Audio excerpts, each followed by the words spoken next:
So, what delight, if product managers were to get that delight quotient for user experiences, I think it's a matter of product taste. Often people call as product sense. No amount of theoretical knowledge can actually help go with it, right? Because often these are things that you have to just pick up from your experience. How do you think a first-time founder who's also like doing the whole product manager thing should look about this product taste or product sense?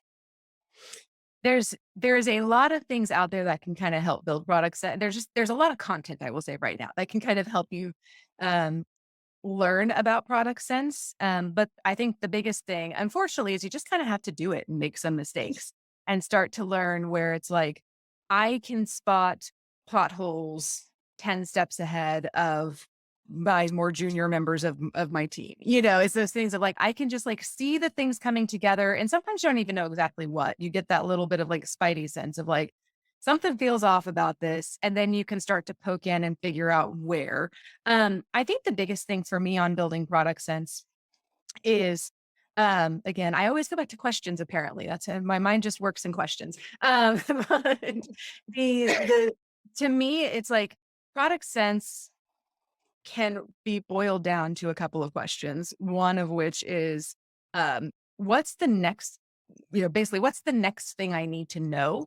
So, what am I like? What are my assumptions right now? Where am I in the process? And what do I need to know next to move forward? And then, how am I going to get that answer? Sometimes I even frame it as like, what information do I need to make a decision? Especially when you're in a spot where it's like, there's a lot of different ways we could go. We don't quite know where we are, or we don't have a way to choose between two different options or three different options. Starting out by saying like, okay, what information would make me feel confident in making a decision here?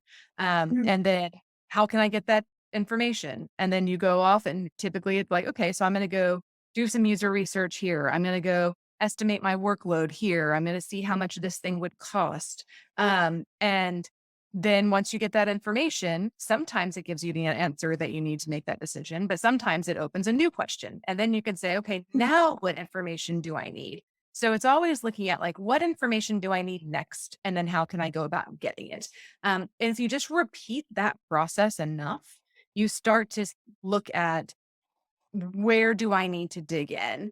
Um, I think the other thing as well is like, uh, you will you will realize in hindsight the things you should have dug in on that you didn't.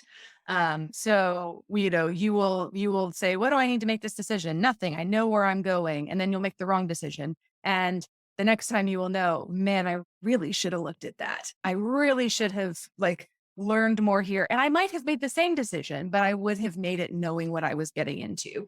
And that just takes a lot of time and experience. So I think especially for first time founders or maybe founders who haven't done a lot of this in this way, um, this is where also to rely on your network, your board, your advisors, the people who are around you.